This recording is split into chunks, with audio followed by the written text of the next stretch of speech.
Assalamualaikum warahmatullahi wabarakatuh. Baik, di sini saya akan membahas topik 4 yang berjudul LAPS, Lembaga Alternatif Penyelesaian Sengketa di Indonesia, BANI, BAMUI, dan Basarnas. Lembaga Alternatif Penyelesaian Sengketa (LAPS).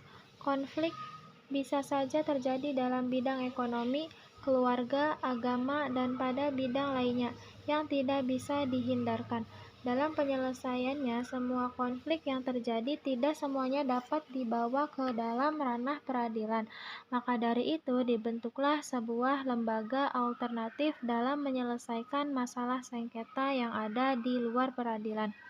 LAPS merupakan lembaga yang menyelesaikan sengketa di luar peradilan yang memiliki keunggulan dibandingkan litigasi atau peradilan yang pada umumnya dipaksakan menerima putusan yang diberikan suatu peradilan. LAPS menjadi berkembang seiring dengan adanya masalah sengketa yang dapat diselesaikan tanpa harus menyelesaikannya dengan cara litigasi.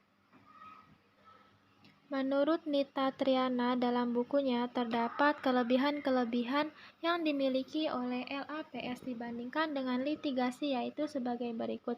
Yang pertama, sifat sukarela dari para pihak. Yang kedua, prosedur yang cepat, umumnya paling lambat 3 minggu, serta pertemuan cukup 1 jam. Yang ketiga, putusan non-judisial adil karena penyelesaian berdasarkan toleransi tinggi serta ketentuan hukum untuk sementara dapat dikesampingkan. Yang keempat, kontrol oleh manajer yang paling tahu tentang kebutuhan organisasi. Yang kelima, prosedur rahasia karena tidak terbuka untuk umum serta ada publikasi media. Yang keenam, fleksibilitas yang besar dalam merancang syarat-syarat penyelesaian sengketa. Yang ketujuh, hemat waktu.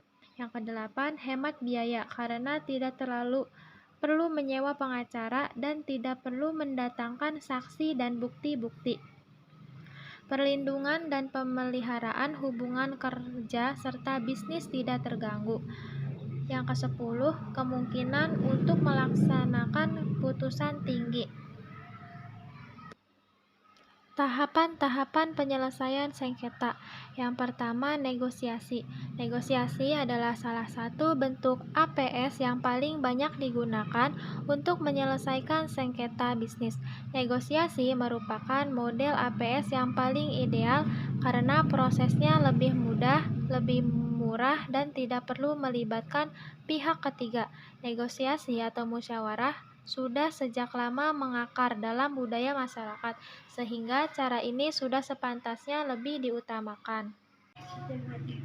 Konsultasi. Konsultasi sudah diterapkan dalam penyelesaian sengketa konsumen dengan pelaku usaha.